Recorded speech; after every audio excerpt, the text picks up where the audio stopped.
Hello everyone and welcome to our exam special revision video series जिसके अंदर आज का टॉपिक है ग्रुप ऑडिट और कंसोलिडेटेड फाइनेंशियल स्टेटमेंट्स यानी सीएफएस ऑडिट।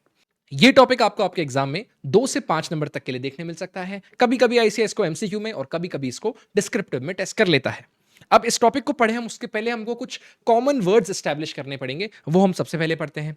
हम जब भी ग्रुप की बात करेंगे मतलब हम बात कर रहे हैं कंसोलिडेटेड फाइनेंशियल स्टेटमेंट्स की, यानी वो एंटिटी जिसके फाइनेंशियल इंफॉर्मेशन के अंदर उस एंटिटी का सारा डेटा आ ही जाएगा, उसके अलावा उसकी सब्सिडरीज का, उसके एसोसिएट्स का, उसके जॉइंट वेंचर का भी सारा डेटा आ जाएगा। कंसोलिडेटेड फाइनेंशियल स्टेटमेंट्स जो आपने अपने एफआर के अंदर पढ़े थे।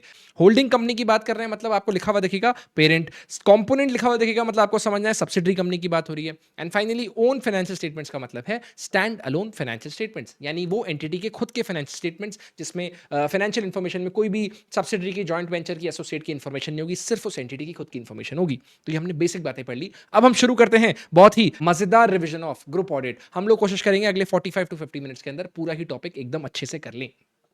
सबसे पहले हम बात करेंगे applicability as per companies act, मतलब कब कब एंटिटी को कंसोलिडेटेड फाइनेंशियल स्टेटमेंट्स बनाने पड़ते हैं, उनकी ऑडिट करानी पड़ती है, तो किन किन कंपनीज पर वो एप्लीकेबल है वो हम पढ़ते हैं। एज पर सेक्शन 129 सब सेक्शन 3, कौन सा सेक्शन नंबर है 129। इसके अंदर कोई भी ऐसी कंपनी है जिसकी सब्सिडरी भी है या जॉइंट वेंचर है या फिर एसोसिएट है, in that case that entity has to prepare its own financial statements and consolidated financial statements. मतलब जिस एंटिटी की या तो सब्सिडरी है या तो एसोसिएट है या तो जॉइंट वेंचर है, उस केस में उस कंपनी को खुद के फाइनेंशियल स्टेटमेंट्स तो बनाने ही पड़ेंगे, यानी स्टैंड अलोन फाइनेंशियल स्टेटमेंट्स तो बनाने ही पड़ेंगे। उसके अलावा उस एंटिटी को कंसोलिडेटेड फाइनेंशियल स्टेटमेंट्स भी बनाने पड़ेंगे। अब एक बात बोल रखी है, provision for preparation and audit of own financial statements. जो खुद के फाइनेंशियल स्टेटमेंट्स है, स्टैंड अलोन फाइनेंशियल स्टेटमेंट्स उस एंटिटी के, उसके प्रिपरेशन को लेकर, ऑडिट को लेकर जो भी प्रोविजन है, दे विल अप्लाई मुटाटिस मुटंडिस। क्या मुटाटिस मुटंडिस, यानी इसका मतलब with necessary changes they will apply to consolidated financial statements. They will apply mutatis mutandis to consolidated financial statements. बहुत सिंपल बात बोली गई है, जब भी एंटिटी खुद के फाइनेंशियल स्टेटमेंट्स बनाएगी, उसके प्रिपरेशन और उसके ऑडिट को लेकर जो भी प्रोविजंस है उनमें थोड़े बहुत चेंजेस कर दो, आपको वो सारी चीजें सेम एप्लीकेबल करवानी है ऑन कंसोलिडेटेड फाइनेंशियल स्टेटमेंट्स।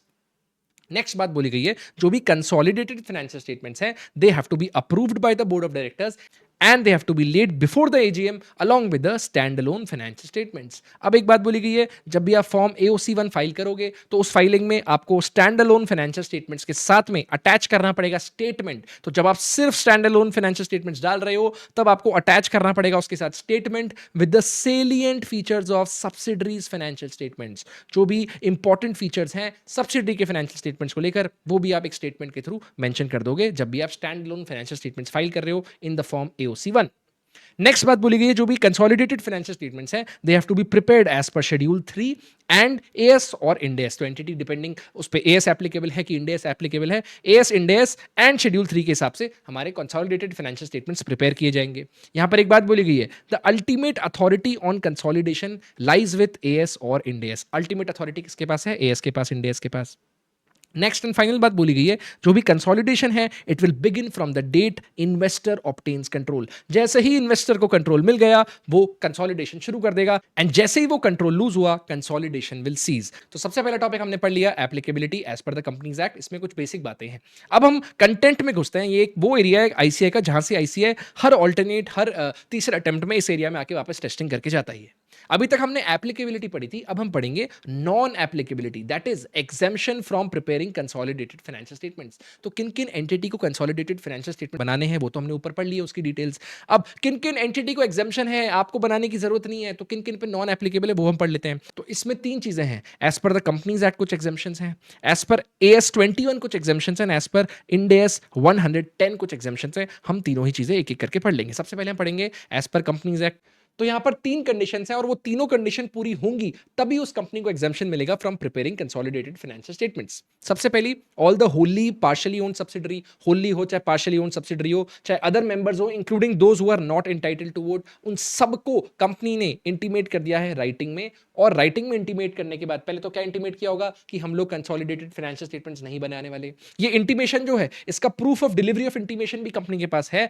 और ये इंटीमेट करने के बाद इन लोगों ने, चाहे सब्सिडरी हो चाहे अदर मेंबर हो, किसी ने भी ऑब्जेक्ट नहीं किया। They did not object to the company not presenting consolidated financial statements. तो ये पूरी कंडीशन पूरी होनी चाहिए। क्या कंडीशन थी? जो होली और पार्शियली ओन्ड सब्सिडरीज हैं अदर मेंबर्स हैं including those who are not entitled to vote, वो सब लोगों को कंपनी ने इंटीमेट कर दिया है राइटिंग में, और राइटिंग में इंटीमेट करने के बाद किसी ने भी ऑब्जेक्ट नहीं किया है, किसी ने भी कोई क्वेश्चन नहीं किया है about the company not presenting consolidated financial statements.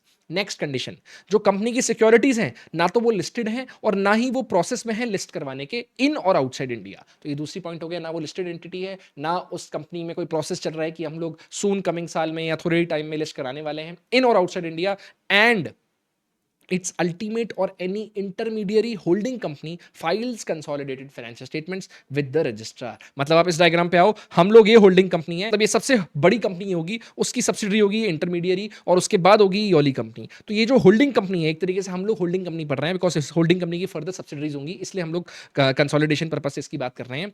यहां पर इतनी सी बात बोली गई है, यहां पर ये वाली होल्डिंग कंपनी को कंसोलिडेटेड फाइनेंशियल स्टेटमेंट्स बनाने की जरूरत नहीं है, अगर ये इन दोनों में से या तो इंटरमीडिएरी होल्डिंग या फिर ये अल्टीमेट होल्डिंग में से कोई एक कंपनी कंसोलिडेटेड फाइनेंशियल स्टेटमेंट्स बनाकर रजिस्ट्रार के साथ रखती है, तो ये तीनों ही कंडीशन साथ में पूरी होंगी, जिसमें सबसे पहले हमने बोला था पार्शली या होली ओन सब्सिडरी है, जिसमें इंक्लूडिंग मेंबर्स जिनको वोटिंग राइट्स नहीं है उनको भी इंक्लूड कर लिया, उन सबको इंटीमेट कर दिया कंपनी ने राइटिंग में कि हम लोग कंसोलिडेटेड फाइनेंशियल स्टेटमेंट्स नहीं बनाने वाले, और राइटिंग में इंटीमेट करने के बाद प्रूफ ऑफ डिलीवरी भी कंपनी ने अपने पास रख ली, और इस पूरी बात को लेकर किसी ने कोई भी ऑब्जेक्शन नहीं किया। ये पहली कंडीशन। उसके बाद हमने देखा जो भी कंपनी की सिक्योरिटीज थी ना वो लिस्टेड थी और ना ही कंपनी प्रोसेस में थी लिस्टिंग करवाने के इन और outside India.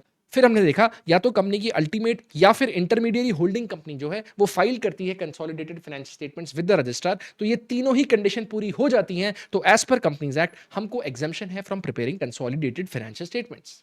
Now we will talk from the point of view of AS21. So as per AS21, if the control is intended to be temporary, अब ध्यान से सुनना, ये temporary control मतलब यहां पे एक एग्जांपल से समझते हैं हम, shares held for subsequent disposal in the near future, मतलब आपने शेयर्स खरीदे, आपको अल्टीमेटली इसे फ्यूचर में बेचने ही थे, तो ये क्या बात हुई, ये तो आपने टेम्पररी होल्ड कर रखे हैं, आपका लॉन्ग टर्म विजन ही नहीं था उस कंपनी के साथ, आपको खरीद के बेचने ही थे, या फिर आपने उन शेयर्स को होल्ड कर रखा है स्टॉक इन ट्रेड, भाई आप स्टॉक इन ट्रेड की तरह होल्ड कर रहे हो, या फिर कंपनी ने पिछले साल अक्वायर किया था 51% और इस साल बेच दिया है 20%, मतलब आपका कोई लॉन्ग टर्म गोल तो था ही नहीं, आपने टेम्पररी उस कंपनी के शेयर्स होल्ड कर रखे थे। यानी अगर आपका कंट्रोल जो है वो टेम्पररी है, एंड मेक श्योर ये जो टेम्पररी कंट्रोल है it should exist on the day of acquisition, या तो ये कंडीशन है, या फिर कंपोनेंट जो है वो ऑपरेट करता है under what, severe long term fund transfer restriction which significantly impair its ability to transfer funds to parent. यानी जो आपकी सब्सिडरीज हैं, जो आपके कंपोनेंट्स हैं, वो ऑपरेट करते हैं under severe long term fund transfer restriction. क्या बोला इसको, SLTFTR, severe long term fund transfer restriction. इसमें क्या होता है, आप बहुत लंबे समय तक पेरेंट के साथ अपने कोई भी फंड शेयर ही नहीं कर सकते। अगर आप शेयर ही नहीं कर सकते तो बेसिकली एक तरीके से आप नाम के सब्सिडरी और पेरेंट रह गए, कोई लेन देन ही नहीं हो सकता। तो यही बात बोली गई है, अगर कंपोनेंट ऑपरेट करता है under severe long term fund transfer restriction, या फिर जो कंट्रोल है उस एंटिटी का वो टेम्पररी है, तो इन दोनों ही केस में, यहां पर और है, यहां पे एंड नहीं है, तो या तो ये केस या तो ये case, in that case as per AS21 अगर कंपनी पे AS एप्लीकेबल है तो वो कंपनी को भी एग्जेम्पशन है from preparing consolidated financial statements. Next हम लोग बात करेंगे एज पर इंड AS 110, यहां पर स्पेसिफिकली बात होगी इन्वेस्टमेंट एंटिटी की। सबसे पहले हम समझते हैं इन्वेस्टमेंट एंटिटी होती कौन सी है। इन्वेस्टमेंट एंटिटी वो होती है जो ऑब्टेन करती है, पूल करती है अपने funds from the investor for providing investment management services. फिर वो इन्वेस्टर्स को कमिट करती है, ये इन्वेस्टमेंट वो सिर्फ करेगी for the purpose of returns from capital appreciation, investment income और बोथ। यानी इस फंड को उठा के कंपनी इन्वेस्ट करने वाली है, या तो उसे कैपिटल अप्रिसिएशन मिलेगा या उसे इन्वेस्टमेंट इनकम मिलेगी, उसके अलावा कोई भी और तरीके से कंपनी की कमाई नहीं होगी। तो सोलली जो रिटर्न है उनकी कैपिटल अप्रिसिएशन और इन्वेस्टमेंट इनकम पे डिपेंड करेगी, या फिर दोनों पे। And the company will measure the performance of substantially all it's investments on fair value basis. तो उस केस में हम लोग इन्वेस्टमेंट एंटिटी मान लेते हैं। तो हमने इन्वेस्टमेंट एंटिटी पढ़ ली, जहां पर हमने देखा वो इन्वेस्टर से पूल करेगी अपने फंड को, फिर वो उस फंड को इन्वेस्ट करेगी solely for the purpose of returns from capital appreciation और इन्वेस्टमेंट इनकम और बोथ। एंड फाइनली वो मेजर करेगी सब्सटैंशियली ऑल इट्स इन्वेस्टमेंट, ना हर 100% की जरूरत नहीं है, पर ज्यादातर मोस्टली सारे इन्वेस्टमेंट्स को अपने फेयर वैल्यू बेसिस पर ही वो कंपनी मेजर करके रखती है। ये तीनों कंडीशन सेटिस्फाई होने के बाद हम लोग मान लेते हैं वो इन्वेस्टमेंट एंटिटी है। तो इन्वेस्टमेंट एंटिटी को कंसोलिडेटेड फाइनेंशियल स्टेटमेंट्स तब प्रेजेंट करने की जरूरत नहीं है जब वो मेजर करती है अपनी सारी ही सब्सिडरीज को at FVTPL, fair value through profit and loss. तो आपने ये पढ़ा होगा FR के अंदर। तो सिंपल सी बात बोली गई है एज पर इंड AS 110, जहां पे इन्वेस्टमेंट एंटिटी की बात होती है, इन्वेस्टमेंट इन्वेस्टमेंट एंटिटी क्या होता है हमने पढ़ लिया। इन्वेस्टमेंट एंटिटी को भी एग्जम्पशन मिला है from presenting consolidated financial statements अगर उसकी सारी सब्सिडरीज को वो FVTPL fair value through profit and loss पर वैल्यू करते हैं, मेजर करते हैं। यहां पर एक बात बोली गई है, अगर वो इन्वेस्टमेंट एंटिटी की पेरेंट जो कंपनी है, पेरेंट कंपनी इन्वेस्टमेंट कंपनी नहीं है, इन्वेस्टमेंट एंटिटी नहीं है, उस केस में उस पेरेंट को तो कंसोलिडेशन करना पड़ेगा। ये नहीं कि आपकी सब्सिडरी की इन्वेस्टमेंट एंटिटी तो पेरेंट को भी छुट्टी मिल गई, ना ना ना। अगर पेरेंट इन्वेस्टमेंट एंटिटी नहीं है, इन दैट केस उस पेरेंट को तो कंसोलिडेशन करना पड़ेगा। वही बात लिखी है, however parent of investment entity shall consolidated all the entities that it controls including through investment entity unless the parent itself is a investment entity. अगर पेरेंट खुद भी एक इन्वेस्टमेंट एंटिटी, उस केस में आपको भी एग्जम्पशन है कंसोलिडेशन का, कंडीशन की आप मेजर करते हो अपनी सब्सिडरीज को एट एफवीटीपीएल। पर अगर आप नॉर्मल कंपनी हो जो इन्वेस्टमेंट एंटिटी नहीं है, उस केस में आपको कंसोलिडेशन करना पड़ेगा और उस कंसोलिडेशन में वो सब्सिडरी कंपनी जो इन्वेस्टमेंट एंटिटी है उसका भी सारा डेटा आप लिखोगे। ठीक है, तो यही बात बोली गई है। यहां पर एक और बात ध्यान रखने वाली है कि there is no exemption for AS21 conditions. AS21 में हमने जो पढ़ा था ना, कंट्रोल टेम्पररी है या फिर जो कंपोनेंट है वो ऑपरेट करती है under severe long term fund transfer restriction, तो ये दोनों कंडीशन जो है AS21 की वो इंड एस में एप्लीकेबल नहीं है। No exemption for AS conditions, that is consolidation is mandatory even if आप टेम्पररी कंट्रोल कर लो या ऑपरेट कर लो under severe long term fund transfer restriction. तो यही बात बोली गई है। तो इस तरीके से हमने पढ़ लिया as per companies act, as per AS21 and as per Ind AS 110, जिसमें इन्वेस्टमेंट एंटिटी को लेकर कब कब किन किन सिचुएशंस में एग्जम्पशन मिलता है from preparing consolidated financial statements. यहां पर इतनी सी बात आपको ध्यान रखनी है, अगर आपको क्वेश्चन में क्लियरली पता नहीं लग रहा कि कंपनी पे इंड AS एप्लीकेबल है कि AS एप्लीकेबल है, तो आप लोग बाय डिफॉल्ट मान लोगे कंपनी पे इंड AS एप्लीकेबल है।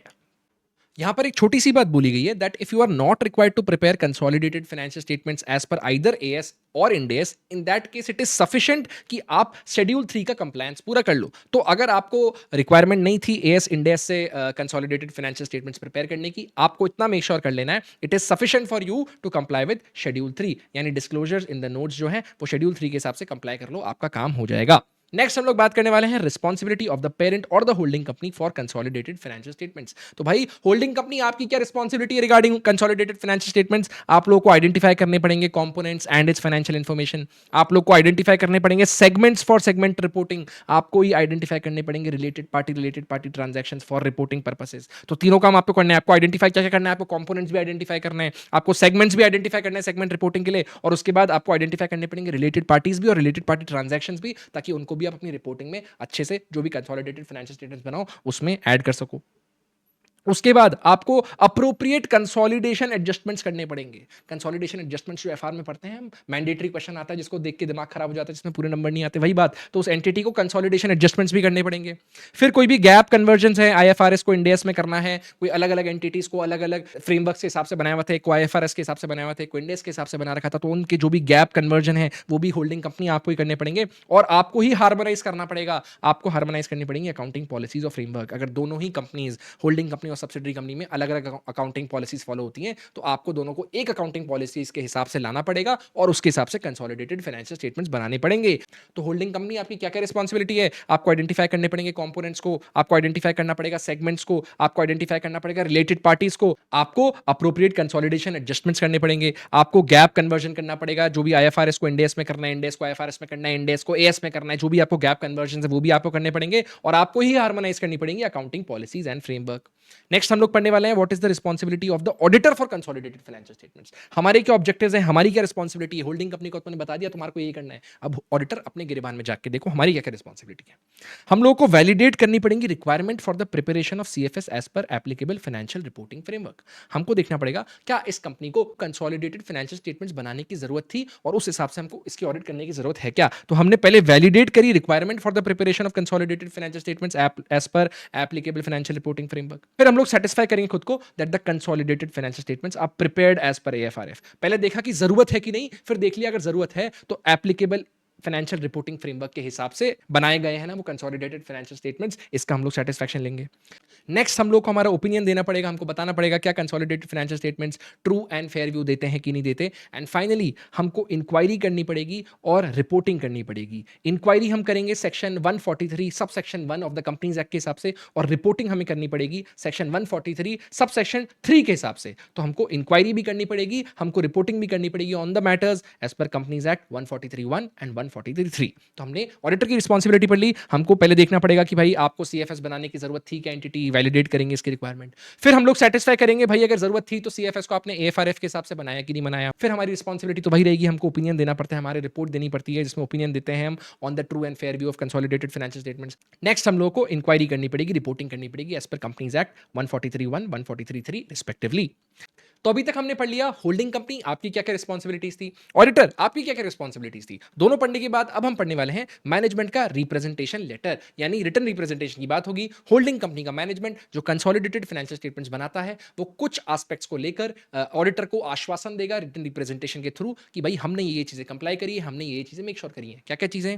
Identification of related parties and related party transactions for reporting, related party को लेकर। Second, completeness of components in the consolidated financial statements, जो भी कंपोनेंट की इंफॉर्मेशन है कंसोलिडेटेड फाइनेंशियल स्टेटमेंट्स के अंदर उसकी कंप्लीटनेस है कि नहीं, उसको लेकर आश्वासन देगा आपको मैनेजमेंट। नेक्स्ट, जो पेरेंट कंपनी है वो एक्नॉलेज करेगी अपनी responsibility for consolidated financial statements की प्रिपरेशन, कि भाई सीएफएस जो है ये बनाए हैं, इसकी पूरी रिस्पॉन्सिबिलिटी किसकी थी? मैनेजमेंट की थी। किसकी मैनेजमेंट की थी? पेरेंट कंपनी के मैनेजमेंट की। तो होल्डिंग कंपनी है, पेरेंट कंपनी है, वो मैनेजमेंट एक्नॉलेज करेगा अपनी रिस्पॉन्सिबिलिटी की ये रिस्पॉन्सिबिलिटी मेरी थी preparation of consolidated financial statements की। फिर आइडेंटिफिकेशन ऑफ रिपोर्टेबल सेगमेंट्स, इसकी रिस्पॉन्सिबिलिटी भी किसकी थी? मैनेजमेंट की थी। फिर अप्रोप्रिएटनेस एंड कंप्लीटनेस ऑफ, ध्यान से सुनना, appropriateness and completeness of permanent and current period consolidation adjustments. तो क्योंकि सीएफएस बनाए होंगे तो बहुत सारे कंसोलिडेशन एडजस्टमेंट्स होंगे। दो टाइप के कंसोलिडेशन एडजस्टमेंट्स होते हैं, परमानेंट हो सकता है या करंट पीरियड हो सकता है, जिसको अभी हम पढ़ने ही वाले हैं। पर इन एडजस्टमेंट्स को लेकर जो उनकी अप्रोप्रिएटनेस थी, उनकी कंप्लीटनेस थी, इसको लेकर भी मैनेजमेंट आपको आश्वासन देगा मैनेजमेंट रिप्रेजेंटेशन लेटर के अंदर। तो हमने क्या क्या पॉइंट्स पढ़ लिए? Identification of related parties, completeness of the component in the consolidated financial information. फिर पेरेंट एक्नॉलेज करेगा अपनी responsibility for entire CFS preparation. Next, identification of reportable segments for segment reporting. And finally appropriateness and the completeness of permanent and current period consolidation adjustments. इसका हमें written representation मिल जाएगा। Next हम लोग बात करने वाले हैं कंसोलिडेशन एडजस्टमेंट्स की। दो टाइप के कंसोलिडेशन एडजस्टमेंट्स होते हैं, परमानेंट कंसोलिडेशन एडजस्टमेंट्स या करंट पीरियड कंसोलिडेशन एडजस्टमेंट्स। अब आपको है ना ये कंसोलिडेशन एडजस्टमेंट में जो टेक्निकल बातें बोल रखी है ना वो एकदम ईजी लगेंगी अगर आपने एफआर कर रखा है। तो पहले एफआर के अंदर आपका कंसोलिडेटेड फाइनेंशियल स्टेटमेंट्स का टॉपिक पूरा कर लेना। वहां पे सारी जो टेक्निकल वर्ड्स यूज हुई थी, वहां पे जो सारी टेक्निकल कैलकुलेशंस यूज हुई थी, उसी को एक तरीके से मान लो हम रिवाइज करने वाले हैं। परमानेंट कंसोलिडेशन एडजस्टमेंट क्या होते हैं? वो एडजस्टमेंट्स जो कि only on the first occasion होते हैं या फिर सब्सिक्वेंटली होते हैं when the change in the share holding happens. Change in share holding मतलब आपने इन्वेस्टमेंट कर रखा था सब्सिडरी कंपनी के अंदर, अब वो इन्वेस्टमेंट आप रिड्यूस कर रहे हो फ्रॉम 70% टू 55%, तो कहीं ना कहीं शेयर होल्डिंग में चेंज है। या फिर कोई भी पहला जब कंसोलिडेशन होता है किसी भी दो एंटिटी के अंदर, तब परमानेंट कंसोलिडेशन एडजस्टमेंट्स होते हैं। यहां पर दो चीजें होती हैं, डिटरमाइनिंग आइदर गुडविल या फिर कैपिटल रिजर्व। नेक्स्ट क्या होता है? Determining amount of equity attributable to either minority और नॉन कंट्रोलिंग इंटरेस्ट यानी एनसीआई। तो कोई भी इक्विटी एट्रीब्यूटेबल थी माइनॉरिटी को, नॉन कंट्रोलिंग इंटरेस्ट को, या फिर we will determine goodwill, capital reserve. ये दो चीजें होती हैं परमानेंट कंसोलिडेशन एडजस्टमेंट्स। इसमें क्या क्या प्रोसीजर्स परफॉर्म करेंगे हम एज एन ऑडिटर? यहां पर हम लोग वेरीफाई करेंगे जो भी कैलकुलेशंस थी इन सब चीजों की वो अप्रोप्रिएट थी कि नहीं थी। फिर हम लोग डिटरमाइन करेंगे प्री एक्विजिशन रिजर्व्स को। फिर हम लोग एग्जामिन करेंगे प्री एक्विजिशन रिजर्व को कि क्या वो अप्रोप्रिएटली एलोकेट हो गया है between parent and the minority या फिर non controlling interest. And finally हम लोग वेरीफाई करेंगे कोई भी ऐसे चेंजेस थे ड्यू टू सब्सीक्वेंट एक्विजिशन और disposal of shares in the components. तो कोई सब्सीक्वेंट एक्विजिशन हुआ है या हमने शेयर्स बेच दिए हैं कंपोनेंट के, तो उसको लेकर कोई भी चेंज है वो भी हम लोग वेरीफाई कर लेंगे। तो हम लोग एज एन ऑडिटर क्या क्या प्रोसीजर्स परफॉर्म करना है? हमको सबसे पहले कैलकुलेशंस देखनी है वो अप्रोप्रिएट है कि नहीं। हमको देखना पड़ेगा कोई प्री एक्विजिशन रिजर्व बन रहा है कि नहीं बन रहा, पड़ा है कि नहीं पड़ा एंटिटी के पास। फिर हमको एग्जामिन करना पड़ेगा प्री एक्विजिशन रिजर्व जो है वो एलोकेट प्रॉपर्ली तो हुआ है ना पेरेंट और माइनॉरिटी नॉन कंट्रोलिंग इंटरेस्ट के अंदर। एंड फाइनली हमको देखने पड़ेंगे कोई भी फर्दर चेंजेस थे ड्यू टू सब्सिक्वेंट एक्विजिशन या disposal of shares in the components, उस पर भी हम लोग प्रॉपर प्रोसीजर्स परफॉर्म कर लेंगे, वो चेंजेस वेरीफाई कर लेंगे। तो with this we have completed permanent consolidation adjustments. Next हम लोग बात करने वाले हैं करंट पीरियड कंसोलिडेशन एडजस्टमेंट्स की। अभी करंट पीरियड कंसोलिडेशन एडजस्टमेंट्स क्या होते हैं? वो एडजस्टमेंट्स जो होते ही रहते हैं अकाउंटिंग पीरियड के अंदर whenever the consolidation is done. Her consolidation में कुछ ना कुछ परम्यूटेशन, कॉम्बिनेशन, प्लस माइनस होता रहता है। वही सारे एडजस्टमेंट्स आपके करंट पीरियड कंसोलिडेशन एडजस्टमेंट्स हो गए। So that we eliminate below transaction. किन किन ट्रांजैक्शंस को एलिमिनेट करना होता है हमको intra group interest paid and received eliminate करने होते हैं, intra group indebtedness, intra group unrealised profits on assets acquired from और सब्सिडरीज से लिए हुए असेट्स पर अगर आपका कोई प्रॉफिट रियलाइज हो गया, अनरियलाइज्ड प्रॉफिट है, तो उनको भी हमको एलिमिनेट करना पड़ता है। हमको एडजस्टमेंट्स करने पड़ते हैं डेफर्ड टैक्स में due to temporary difference from intra group transactions. हमें एडजस्टमेंट्स करने पड़ते हैं अकाउंटिंग पॉलिसीज के अंदर, उन्हें हार्मोनाइज करना पड़ता है दोनों की, होल्डिंग की और सब्सिडरी की। फिर हम लोग को कन्वर्ट करने पड़ते हैं, एडजस्टमेंट्स करने पड़ते हैं about converting components financial statements to the GAAP of consolidated financial statements for foreign component. कोई फॉरेन कंपोनेंट है, उनके किसी पर्टिकुलर गैप के तहत बने होंगे financial statements, generally accepted accounting practices, उसके हिसाब से उनके फाइनेंशियल स्टेटमेंट्स बने होंगे, उनको कन्वर्ट करो होल्डिंग कंपनी के फाइनेंशियल स्टेटमेंट्स में, ताकि कंसोलिडेट हम आराम से कर पाएं। एक इन्फॉर्मेशन एक अलग फ्रेमवर्क के तहत बनी है, एक इन्फॉर्मेशन अलग फ्रेमवर्क के तहत बनी है, तो दोनों की इन्फॉर्मेशन साथ में कैसे लाएंगे जब तक वो कॉमन फ्रेमवर्क के तहत ना आ जाए। तो भाई गैप कन्वर्जन है वो भी करो कंपोनेंट के फाइनेंशियल स्टेटमेंट को। फिर कोई भी एडजस्टमेंट्स हैं सब्सिक्वेंट इवेंट्स को लेकर, वो भी करने पड़ते हैं। नॉन एडजस्टिंग इवेंट्स के लिए हम लोग को डिस्क्लोज करनी पड़ती है उनकी नेचर। फिर कोई भी एडजस्टमेंट होता है for effects of events between component financial statement date and the date of report on consolidated financial statement. Component के फाइनेंशियल स्टेटमेंट्स रिलीज हो गए थे, उसके बाद हम लोग पूरे कंसोलिडेटेड फाइनेंशियल स्टेटमेंट्स बना रहे होंगे, तो इस दौरान इस ड्यूरेशन में कुछ चेंजेस हैं, कोई इवेंट्स हुए हैं, तो उसके बारे में भी हमको, उसके इफेक्ट के बारे में भी हमको एडजस्टमेंट्स देखने पड़ते हैं। And finally determination of movement in the equity attributable to non controlling interest since the date of acquisition of the subsidiary company, this can be negative as well। तो ये सारी चीजें जो होती हैं, ये सारी चीजें एलिमिनेट करने के लिए, इनमें एडजस्टमेंट्स करने के लिए, इन्हीं को हम कहते हैं current period consolidation adjustments. These adjustments are made in the memorandum records which are kept by the parent company and which are reviewed by the auditor। ये सारे के सारे एडजस्टमेंट जो करेगी ना कंपनी, ये कंपनी करने के बाद इसे मेमोरेंडम रिकॉर्ड्स में दिखाएगी हमने क्या क्या चीजें एडजस्ट करी, क्या प्लस माइनस करे, सारे कैलकुलेशन, और उसको और आके ऑडिटर रिव्यू कर लेगा सबसे, सब कुछ बराबर से हुआ है कि नहीं हुआ। अब ऑडिटर के क्या क्या प्रोसीजर हैं whenever current period consolidation adjustment हुआ एंटिटी के अंदर, हमको वेरीफाई करने पड़ेंगे कोई भी इंट्रा ग्रुप ट्रांजैक्शंस थे वो एलिमिनेट हो गए हैं ना, कोई भी एडजस्टमेंट्स था विद रिगार्ड्स डेफर्ड टैक्स वो हो गए हैं ना। फिर वेरीफाई करेंगे हम कंसोलिडेटेड फाइनेंशियल स्टेटमेंट जो हैं वो प्रिपेयर हुए हैं यूजिंग यूनिफॉर्म अकाउंटिंग पॉलिसी। ये नहीं कि होल्डिंग की कुछ और पॉलिसी थी, सब्सिडरी कुछ और पॉलिसी थी, जो भी पॉलिसी थी हमने तो मिला दिया, ना ना ना, मेक श्योर करो यूनिफॉर्म अकाउंटिंग पॉलिसी के साथ साथ ही आपके कंसोलिडेटेड फाइनेंशियल स्टेटमेंट्स प्रिपेयर हुए हैं। फिर हमें वेरीफाई करने पड़ेंगे adjustments to harmonise different accounting policies including conversion of GAAP. कोई भी गैप का कन्वर्जन हुआ है, अकाउंटिंग पॉलिसी को हार्मोनाइज करने के लिए आपने जो भी एडजस्टमेंट्स किए हैं वो हम लोग को वेरीफाई करने पड़ेंगे। एंड फाइनली हम लोग वेरीफाई करेंगे all the calculations for minority and NCI, non controlling interest, तो इसके भी कैलकुलेशंस को हम लोग को वेरीफाई करना पड़ेगा। हमने क्या क्या चीजें वेरीफाई करी, हमने देखा इंटर ग्रुप ट्रांजैक्शन जो है वो एलिमिनेट हो गए कि नहीं हो गए, जो भी एडजस्टमेंट्स हैं डेफर्ड टैक्स को लेकर वो हम लोग रिव्यू करेंगे, हम लोग वेरीफाई करेंगे। हम लोग को वेरीफाई करना है जो भी कंसोलिडेटेड फाइनेंशियल स्टेटमेंट्स हैं वो प्रिपेयर हुए हैं यूजिंग यूनिफॉर्म अकाउंटिंग पॉलिसीज, जो भी गैप कन्वर्जन हुए हैं, अकाउंटिंग पॉलिसीज हार्मोनाइजेशन के एडजस्टमेंट्स हुए हैं उसको वेरीफाई कर लेंगे। एंड फाइनली कोई भी कैलकुलेशंस है उनको वेरीफाई करेंगे हम फॉर माइनॉरिटी और नॉन कंट्रोलिंग इंटरेस्ट। अब हम पढ़ेंगे एक बहुत ही छोटा सा क्यूट सा topic which is other means by which control can be established, जिसमें हम बात करेंगे डी फैक्टे कंट्रोल की। तो जब भी किसी एंटिटी का डी फैक्टे कंट्रोल होता है किसी और एंटिटी पे, तो उस केस में आपको कंसोलिडेटेड फाइनेंशियल स्टेटमेंट्स बनाने मैंडेटरी हो जाते हैं। अब ये डी फैक्टे कंट्रोल क्या होता है, इसके अंदर एक इन्वेस्टर होता है जिसके पास less than majority voting rights होती हैं, उसके पास मेजॉरिटी वोटिंग राइट्स नहीं होती, उसके पास less than majority voting rights होती हैं, but still he has the ability to direct relevant activities unilaterally। वो खुद के हिसाब से, वो खुद के डायरेक्शंस के हिसाब से उस एंटिटी को चला सकता है, ऐसी औकात है उसकी, ऐसी एबिलिटी है उस इन्वेस्टर की। तो यहां पर एक एग्जांपल से हम समझते हैं, एक इन्वेस्टर था जिसकी सिर्फ 10% वोटिंग राइट्स थी, but still he had the control composition of board of directors. Board of director में उसी की मेजॉरिटी थी, उसी का राज चलता था, तो उस केस में वो उस पूरी एंटिटी को कंट्रोल कर सकता है, यही बात बोली गई है। अब जब भी डी फैक्टे कंट्रोल है तो उस केस में ऑडिटर क्या प्रोसीजर्स परफॉर्म करेगा वो हम पढ़ लेते हैं। ऑडिटर विल वेरीफाई क्या क्या चीजें, parents assessment of having control in the component and how it controls the composition of BOD. तो पेरेंट का जो भी असेसमेंट था उसको वेरीफाई करेगा, पेरेंट का क्या असेसमेंट था regarding the control in the component and how it controls the composition of BOD. Board of directors को आप कंट्रोल कर पा रहे हो तो कैसे कर पा रहे हो, उसके लिए पेरेंट ने कोई असेसमेंट किया होगा वो हम वेरीफाई करेंगे। फिर हम लोग को वेरीफाई करनी पड़ेगी बोर्ड की मिनट्स, शेयर होल्डर्स अग्रीमेंट जिसके अंदर कुछ बात हुई होगी टेक्नोलॉजी की, टेक्निकल नो हाउ की, एनफोर्समेंट ऑफ स्टैट्यूट की, तो इन चीजों को लेकर आपकी बोर्ड मिनट्स में, शेयर होल्डर्स अग्रीमेंट्स में कोई बात हुई है वो भी हम लोग वेरीफाई करेंगे। एंड फाइनली हम लोग वेरीफाई करेंगे all the adjustments that have been made and we will make sure that they are complying with SA 550 which is related party transaction. तो एडजस्टमेंट्स को हम लोग को देखना है, उसको वेरीफाई करेंगे हम, और वो कंप्लायंस में है ना SA 550 के, ये भी हम लोग को वेरीफाई करना पड़ेगा। तीन चीजें हमने वेरीफाई करी, क्या हमने पहले वेरीफाई किया पेरेंट का assessment regarding the control and how it controls the composition of board of director. फिर बोर्ड मिनट्स वेरीफाई करी, शेयर होल्डर अग्रीमेंट्स देखे जिसमें कोई बात हुई होगी टेक्नोलॉजी की, टेक्निकल नो हाउ की, एनफोर्समेंट ऑफ स्टैट्यूट की, वो हमने वेरीफाई किया। एंड फाइनली हमने वेरीफाई किए जो भी एडजस्टमेंट्स हुए वो प्रॉपर्ली हुए हैं कि नहीं हुए हुए, और जो कंप्लायंस है SA 550 का रिलेटेड पार्टी ट्रांजेक्शन्स का एडजस्टमेंट्स के टाइम पे वो मेक श्योर हुआ है कि नहीं हुआ, ये हम लोग को एज एन ऑडिटर वेरीफाई करना पड़ेगा। नेक्स्ट हम लोग पढ़ने वाले हैं डिफरेंट रिपोर्टिंग डेट्स और periods of financial statements of the component and the parent. Parent के फाइनेंशियल स्टेटमेंट्स और कंपोनेंट के फाइनेंशियल स्टेटमेंट्स की रिपोर्टिंग डेट्स या पीरियड में कोई डिफरेंस है तो उसको हम कैसे डील करेंगे। इसको एग्जांपल से हम समझते हैं। कोई पेरेंट थी, पेरेंट के फाइनेंशियल स्टेटमेंट्स वर ईयर एंडिंग 31 मार्च 2026। जो कंपोनेंट थी उसके फाइनेंशियल स्टेटमेंट्स थे ईयर एंडिंग 31 दिसंबर 2025। यानी दोनों की रिपोर्टिंग डेट्स में, रिपोर्टिंग पीरियड में फर्क है। इसको हम कैसे डील करेंगे, यहां पर हम चारों पॉइंट्स पढ़ लेते हैं। सबसे पहले हम लोग कोशिश करेंगे, हम मेक श्योर करेंगे जो फाइनेंशियल स्टेटमेंट्स हो कंपोनेंट के, पेरेंट के, they are of the same reporting date. Same reporting date की होंगे तो कंसोलिडेशन आसानी से हो जाएगा ना। तो मेक श्योर करो, कोशिश करो कि सेम रिपोर्टिंग डेट की हो।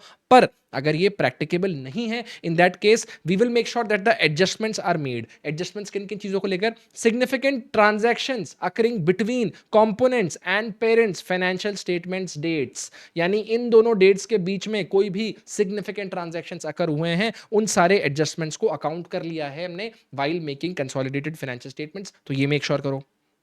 यहां पर एक स्पेशल बात बोली गई है, difference between the reporting dates shall not be more than 6 months for AS and 3 months for Ind AS. Ind AS में जो रिपोर्टिंग डिफरेंस है ना, ये 3 महीने से ज्यादा का नहीं हो सकता। यहां पर 3 महीने ही था।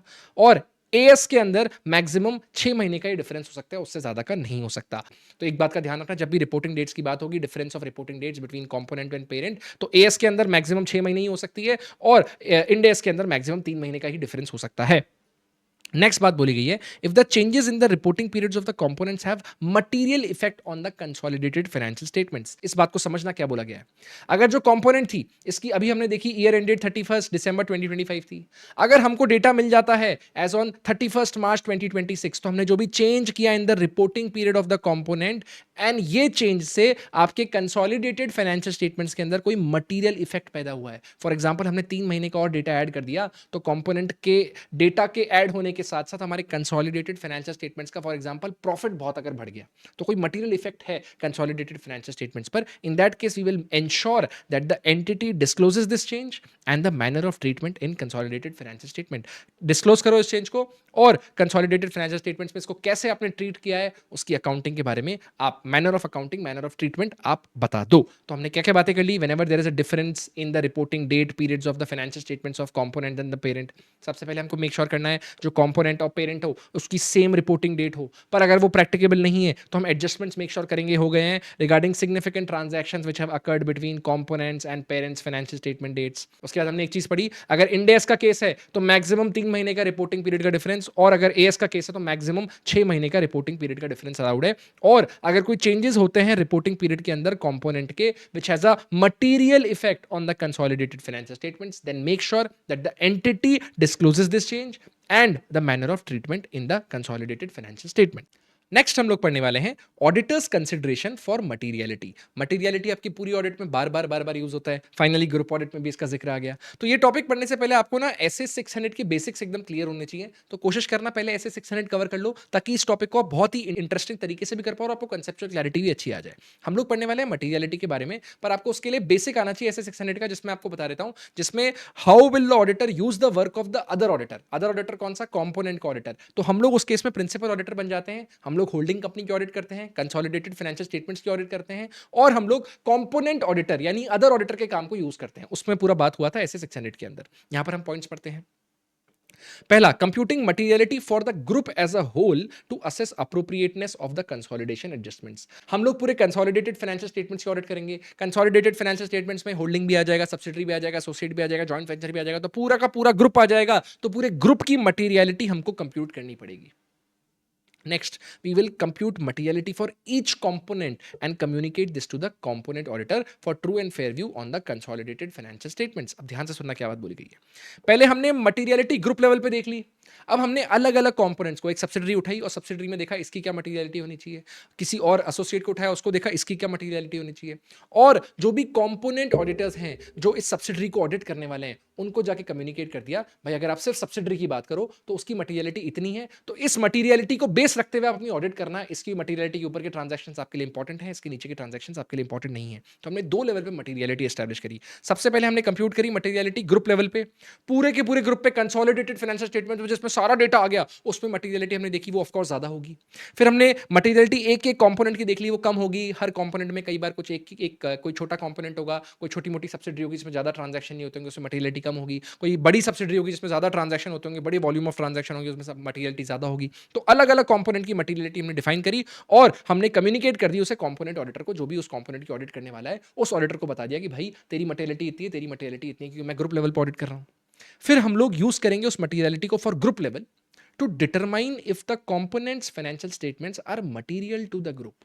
For example, अलग अलग कंपोनेंट्स थे, 4 अलग अलग सब्सिडरीज थी, जिसमें से एक सब्सिडरी जो थी वो एकदम मतलब टाइम पास सब्सिडरी थी। उसमें छोटे मोटे ट्रांजैक्शन होते थे साल में, कोई अमाउंट ही नहीं था। हम लोग करोड़ों अरबों के रुपए की बात कर रहे हैं और उस एंटिटी के अंदर सिर्फ कुछ चंद हजारों में ट्रांजैक्शन हुआ था। तो क्या वो सब्सिडरी ऑडिटर के ऑडिट पॉइंट ऑफ व्यू से इंपॉर्टेंट है? नहीं, बिकॉज वो मटेरियलिटी उसकी इतनी कम है, उसकी उसमें छोटे मोटे ट्रांजेक्शन है, उसकी मटेरियलिटी कम होगी, तो उससे हमें फर्क ही नहीं पड़ता। यही बात बोली गई है कि हमको यूज करनी पड़ेगी materiality for the group to determine if a components financial statements are material to the group. अगर मटेरियल हो तो हमें उससे मतलब है, अगर मटेरियल नहीं हो तो हमें मतलब ही नहीं है। उसके बाद हमें ऑब्टेन करनी पड़ेगी confirmation from the component auditors about their independence and the disclosures. तो इंडिपेंडेंस को लेकर, डिस्क्लोजर्स को लेकर कंपोनेंट ऑडिटर हमें कंफर्मेशन दो, सब चीज बराबर है कि नहीं। And finally, while considering modifications of the component auditor in his report on the consolidated financial statements, principal auditor will comply SA 600। SA 600 का कंप्लायंस आपको करना पड़ेगा जब भी आप रिपोर्टिंग की बात कर रहे हो। रिपोर्टिंग में ऐसा हो सकता है जो कंपोनेंट ऑडिटर है उसने उस कंपोनेंट पे यानी उस सब्सिडरी पर जब भी अपनी रिपोर्टिंग दी होगी तो कोई मॉडिफाइड ओपिनियन दे दिया होगा। तो हम लोग तो पूरे कंसोलिडेटेड फाइनेंशियल स्टेटमेंट्स की ऑडिट कर रहे हैं, हमको उसकी मॉडिफाइड रिपोर्ट का इंप्लीकेशन क्या होगा हमारी कंसोलिडेटेड फाइनेंशियल स्टेटमेंट्स की रिपोर्ट पर, इसके लिए हमको ऐसे 600 का कंप्लायंस करना पड़ेगा। तो हमने बात करी ऑडिटर्स कंसिडरेशन फॉर मटेरियलिटी को लेकर, क्या क्या बातें करी। सबसे पहले हमको कंप्यूट करनी पड़ेगी मटेरियलिटी फॉर अ ग्रुप। फिर हम लोग मटेरियलिटी कंप्यूट करेंगे ईच कंपोनेंट के लिए और कम्युनिकेट करेंगे उसे कंपोनेंट ऑडिटर को। फिर हम लोग यूज करेंगे इस मटेरियलिटी को ग्रुप लेवल पर, ये देखेंगे कौन से कंपोनेंट के फाइनेंशियल स्टेटमेंट्स हमारे लिए एज अ ग्रुप मटेरियल है कि नहीं। हम लोग कंफर्मेशन ऑब्टेन करेंगे कंपोनेंट ऑडिटर के साथ इंडिपेंडेंस को लेकर, डिस्क्लोजर्स को लेकर। एंड फाइनली, कोई भी कंपोनेंट ऑडिटर ने मॉडिफाइड रिपोर्ट दे रखी थी तो उसको हमको कैसे डील करना है, हमको as a principal auditor comply करना पड़ेगा ऐसे 600। यही बातें लिख रखी है whenever auditor has to consider materiality. Next हम लोग पढ़ने वाले हैं audit planning before the audit of consolidated financial statements या फिर ऑडिटिंग कंसोलिडेशन। तो जब भी हम लोग कंसोलिडेटेड फाइनेंशियल स्टेटमेंट्स की ऑडिट करने जा रहे हैं तो हमें एज ऑडिटर क्या क्या चीज़ें प्लान करनी है, हमको अंडरस्टैंडिंग लेनी है ग्रुप स्ट्रक्चर की, ग्रुप वाइज कंट्रोल्स की, हमको कोऑर्डिनेट करना पड़ेगा वर्क टू बी परफॉर्म। जो भी हमें काम करने वाले हैं, हमें प्रिंसिपल ऑडिटर हैं तो हमको कंपोनेंट ऑडिटर के साथ कोऑर्डिनेट करना पड़ेगा। हमको डिटरमाइन करना पड़ेगा extend to use of work of other auditors work, हम किस हद तक अदर ऑडिटर के काम को यूज कर सकते हैं। हमें डिटरमाइन करने पड़ेंगे nature, timing, extent of procedures based on risk of material misstatement. हमको अंडरस्टैंडिंग लेनी पड़ेगी accounting policies of the parent and the component including the translation of the financial statements of the foreign component. तो हमें audit planning phase के अंदर इन चीजों का ध्यान रखना पड़ेगा। हमें अंडरस्टैंडिंग लेनी पड़ेगी ग्रुप स्ट्रक्चर की, ग्रुप वाइज कंट्रोल्स की, हमको कोऑर्डिनेट करना पड़ेगा काम। उसके बाद हमको डिटरमाइन करना पड़ेगा extent of the use of work of other auditors work, किस हद तक उसके काम को हम यूज कर सकते हैं। हमें डिटरमाइन करने पड़ेंगे nature, timing, extent of procedures to be performed based on risk of material misstatement. And finally, we have to also take the understanding of the accounting policies of the parent and the component including the translation of the financial statements of the foreign component. ये होगी audit planning की बात।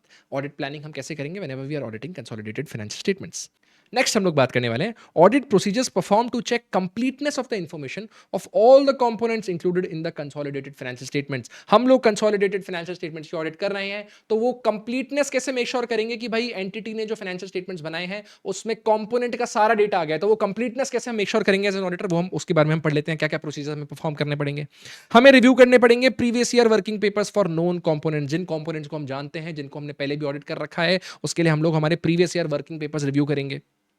हम लोग review करेंगे statutory records of the parent, parent के statutory records review करेंगे। हम लोग आइडेंटिफाई करेंगे changes in the share holding during the year, during the year जिसकी हम ऑडिट करने वाले हैं। इस साल में कोई चेंज हुआ था शेयर होल्डिंग के अंदर, कुछ खरीदा बेचा था शेयर्स को सब्सिडरी के, तो वो भी हम लोग आइडेंटिफाई करेंगे कोई भी चेंजेस हुए हैं तो। हम लोग को रिव्यू करना पड़ेगा जॉइंट वेंचर्स को, जॉइंट अरेंजमेंट्स को। हमको रिव्यू करना पड़ेगा investments for share holding in others. हमको रिव्यू करने पड़ेंगे other arrangements which are not included in the consolidated financial statements. हमें बहुत सारी चीजें रिव्यू करनी है। हमें रिव्यू करना पड़ेगा स्टैट्यूटरी रिकॉर्ड, हमें हमें जॉइंट वेंचर रिव्यू करना पड़ेगा, जॉइंट अरेंजमेंट रिव्यू करना पड़ेगा, हमें इन्वेस्टमेंट्स देखना पड़ेगा, share holding in the others, हमको रिव्यू करने पड़ेंगे other arrangements which are not included in the consolidated financial statements. इसके बाद हमको मैनेजमेंट के साथ इंक्वायरीज करनी पड़ेंगी टू आइडेंटिफाई न्यू और लीविंग कंपोनेंट्स। ऐसे कोई नए कंपोनेंट आपने इस साल एक्वायर कर लिए हैं या फिर ऐसे कंपोनेंट जिसमें आपने स्टेक पूरा खत्म कर दिया, बेच दिए हैं, तो उसके बारे में भी हमें मैनेजमेंट से इंक्वायरी करनी पड़ेगी। हमें रिव्यू करने पड़ेंगे procedures for identification of components. तो इसमें हमने पढ़ लिया ऑडिटर को क्या क्या प्रोसीजर्स परफॉर्म करने हैं with regards completeness of the data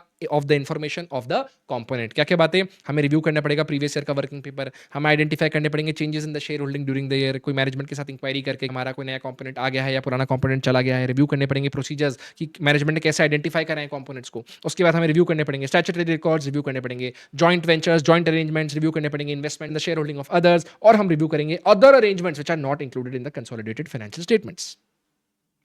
next हम लोग पढ़ने वाले हैं disclosures in the consolidated financial statements. तो इस टॉपिक में मेनली दो चीजों की बात होगी। सबसे पहले we will talk of information which is disclosed in the consolidated financial statements separately, और दूसरे में we will talk of information which need not to be included in the consolidated financial statements, because वो individually जब हम separate financial statements बनाते हैं parent का और कॉम्पोनेंट का, उसके नोट्स में, उसके डिस्क्लोजर्स में हम ये चीजें मेंशन कर देते हैं। तो इसमें ऊपर 3 पॉइंट्स हैं, नीचे कुछ और पॉइंट्स हैं। ये टेक्निकल पॉइंट्स हैं, इनको आपको समझना ज्यादा नहीं है, आपको एक बार रटना ही पड़ेगा। और आपको ये कैसे छोटी छोटी बारीकियां टेस्ट करते हैं वो मैं आपको बताता हूं। आपको कभी कभी एमसीक्यू में पूछ लेगा, यहां पे आपको अनयूटिलाइज की जगह यूटिलाइज दे देगा और बोलेगा एमसीक्यू में कि आइडेंटिफाई द रॉन्ग ऑप्शन। आपको समझ नहीं आएगा रॉन्ग ऑप्शन क्या है, तो आपको अनयूटिलाइज का यूटिलाइज दे दिया, ये आपका रॉन्ग ऑप्शन था। या फिर आपको बोल देगा इंपोर्ट ऑन सीआईएफ को एक्सपोर्ट ऑन सीआईएफ, तो आपको ध्यान रखना पड़ेगा इंपोर्ट ऑन सीआईएफ की बात हुई है, यहाँ एक्सपोर्ट ऑन एफओबी की बात हुई है। तो ये सब छोटी छोटी चीजें आपको टेस्ट कर सकते हैं, आपको एक बार रीड मारने पड़ेंगे and you will be good to go. मैं भी आपके साथ एक बार रीड मार लेता हूं। सबसे पहले हम लोग बात करते हैं उस इंफॉर्मेशन की जिसको आपको सीएफएस में सेपरेटली डिस्क्लोज करना पड़ता है। amount of net assets and its percentage of the consolidated net assets, फिर share in the P&L and percentage as of consolidated P&L, फिर OCI amount in the OCI and percentage of the consolidated OCI। तो ये component point of view से ये तीनों information, ये तीनों amounts आप mention कर दोगे कि भाई कितना component के net assets थे और वो कितना percentage था पूरी consolidated financial statements का। तो इसी तरीके से अलग अलग ये 3 कैप्शन को उठा के बात बोली गई है, ये आप एक बार रीड कर लेना।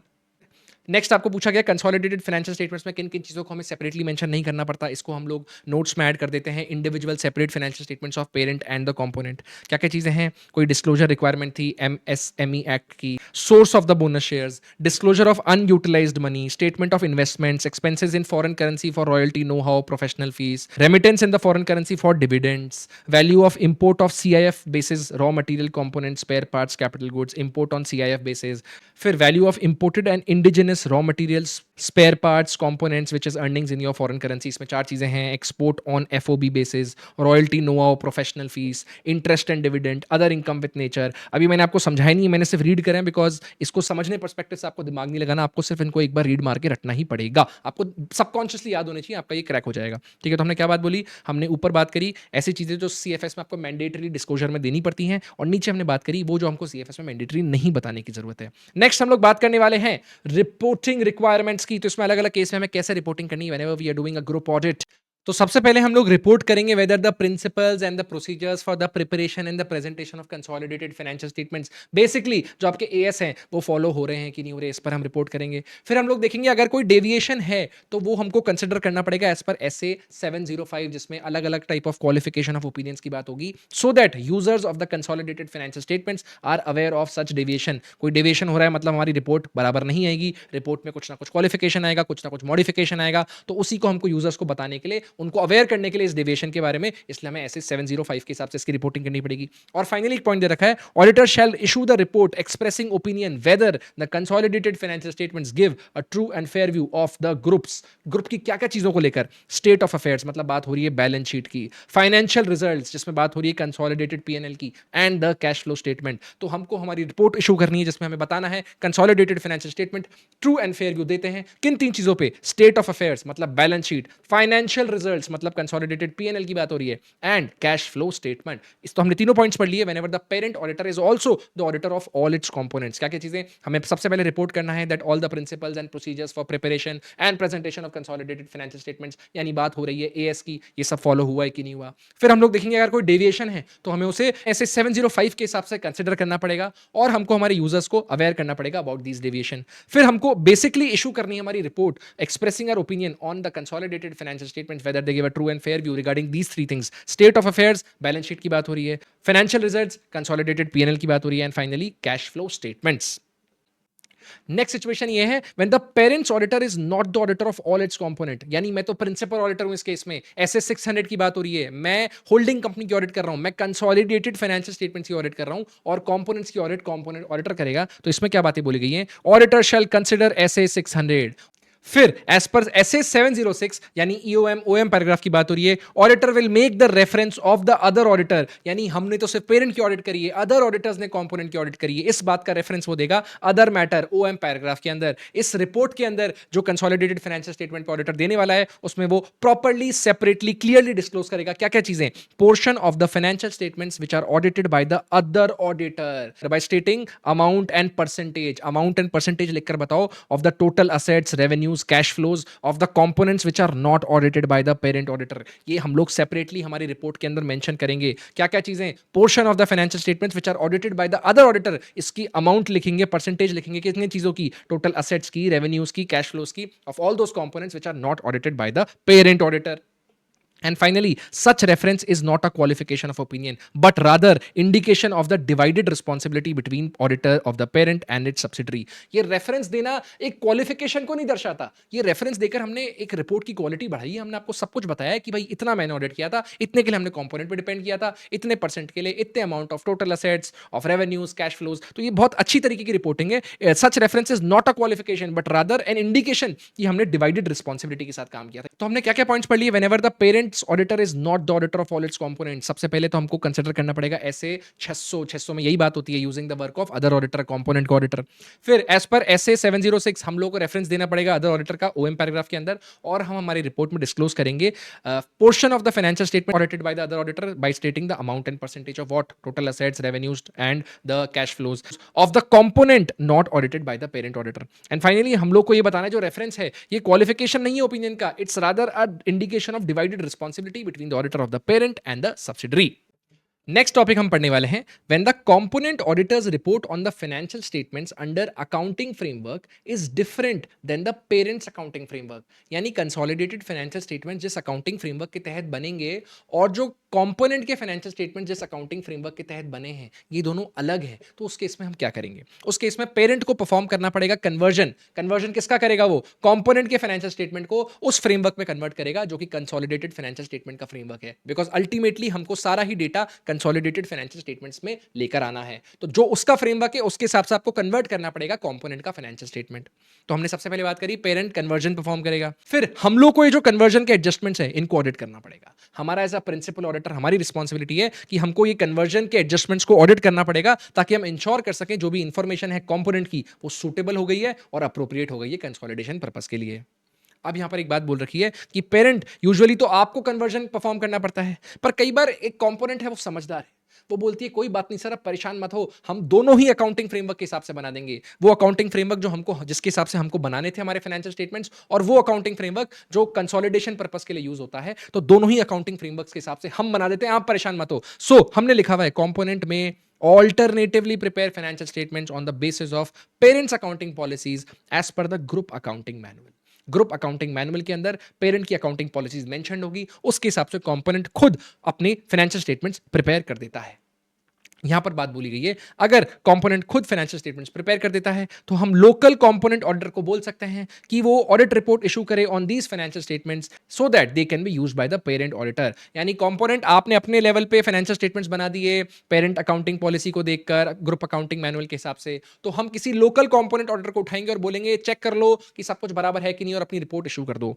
यहां पर एक और बात बोल रखी है अगर पेरेंट ऑडिटर चाहे तो he can determine compliance of the group accounting policies with the parent's gap. तो या तो वो लोकल कंपोनेंट ऑडिटर को बोल सकता है कि भाई ऑडिट रिपोर्ट दो, या फिर पेरेंट ऑडिटर खुद कंप्लायंस मेक श्योर करेगा ग्रुप अकाउंटिंग पॉलिसीज की with the parent's gap. Parent के गैप के हिसाब से, पेरेंट के अकाउंटिंग फ्रेमवर्क के हिसाब से ही ग्रुप की अकाउंटिंग पॉलिसीज बनी हुई है, इसका कंप्लायंस अगर मेक श्योर कर लिया, इन that case component financial statements will be directly usable for the consolidated financial statements. तो हमको यहां पर किसी और ऑडिटर से ऑडिट करवाने की कोई जरूरत नहीं है। तो या तो लोकल कंपोनेंट ऑडिटर को बोलो कि वो इशू करे report on the financial statements, कौन से फाइनेंशियल स्टेटमेंट्स जो आपके कंपोनेंट ने बनाए हैं, taking care of the parent's accounting policies as per the group accounting manual, या फिर आप खुद ही as a parent auditor determine करो compliance of group accounting policies with the parent's gap. तो कंपोनेंट के फाइनेंशियल स्टेटमेंट्स को आप डायरेक्टली यूज कर सकते हो अपने कंसोलिडेशन पर्पस के लिए। यहां पे आप एलिमिनेट कर दोगे the need for auditing by another auditor. And last में एक छोटा सा पॉइंट दे रखा है that the principal auditor can then decide whether to rely on the component's report and refer to it in the report on the consolidated financial statements. तो ये पूरे ही टॉपिक में हमने क्या क्या चीजें पढ़ी, सबसे पहले हम पढ़ते हैं टॉपिक क्या था। इस टॉपिक में बोला गया था जो कंपोनेंट ऑडिटर ने रिपोर्ट दी है फाइनेंशियल स्टेटमेंट्स पे, किसके कंपोनेंट के फाइनेंशियल स्टेटमेंट्स पे, it is made under a different accounting framework. Parent का अकाउंटिंग फ्रेमवर्क अलग है, कंपोनेंट के फाइनेंशियल स्टेटमेंट्स अलग अकाउंटिंग फ्रेमवर्क के तहत बने हैं। सबसे पहले तो आपको एज अ पेरेंट कन्वर्ट करना पड़ेगा, किसको, आपको कन्वर्जन करना पड़ेगा कंपोनेंट के फाइनेंशियल स्टेटमेंट को कंसोलिडेटेड फाइनेंशियल स्टेटमेंट्स के फ्रेमवर्क के हिसाब से। फिर जो भी कन्वर्जन के एडजस्टमेंट्स थे इसको ऑडिट करेगा प्रिंसिपल ऑडिटर, ताकि वो इंश्योर कर सके जो भी कंपोनेंट की इंफॉर्मेशन है वो सूटेबल है, अप्रोप्रिएट है। फिर जो कंपोनेंट अगर वो समझदार है वो खुद ही ऑल्टरनेटिवली प्रिपेयर कर लेते हैं अपने फाइनेंशियल स्टेटमेंट्स को दोनों ही टाइप ऑफ फ्रेमवर्क के हिसाब से on the basis of parent's accounting policies as per the group accounting manual. तो बढ़िया है। उस केस में हमारे पास ऑप्शन है, हम लोग लोकल कंपोनेंट ऑडिटर को बोल सकते हैं कि जा ऐसे फाइनेंशियल स्टेटमेंट्स की ऑडिट कर और हमको रिपोर्ट इशू कर दे ताकि हम इसको यूज कर सके एज अ पेरेंट ऑडिटर।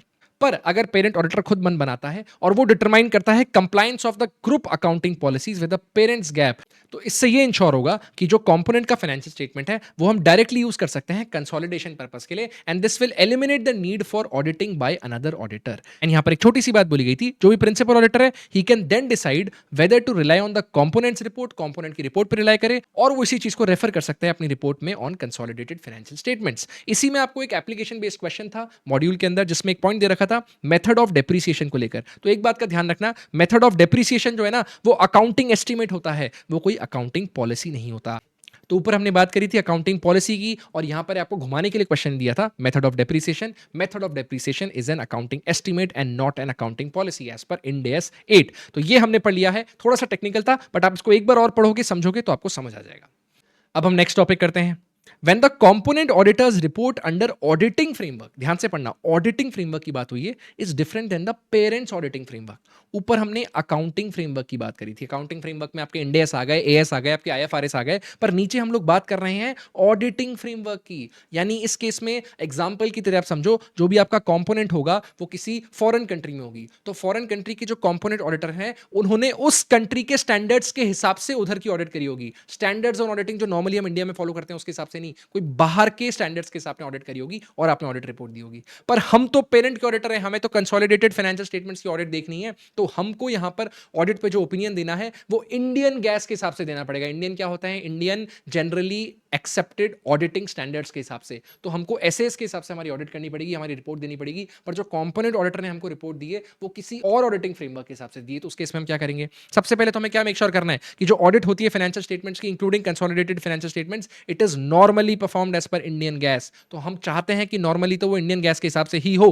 पर अगर ऐसा नहीं है तो हमको कंसिस्टेंसी मेंटेन करने के लिए और पेरेंट ऑडिटर ताकि रिलाई कर पाए, रेफर कर पाए अदर ऑडिटर की रिपोर्ट को इन हिज रिपोर्ट जो हमें रिपोर्ट देने वाला है कंसोलिडेटेड फाइनेंशियल स्टेटमेंट्स में, तो यहां पर कंपोनेंट के financial statement shell also be audited under the framework in line with Indian GAAS. तो आपने भले किसी और फ्रेमवर्क के तहत ऑडिट कर दी है, कोई बात नहीं, आप इंडियन गैस के हिसाब से भी उसकी ऑडिट करो और हमारी रिपोर्ट दो, ताकि हम हमारी रिपोर्ट में उसका रेफरेंस दे पाए, उस पर रिलाई कर पाए।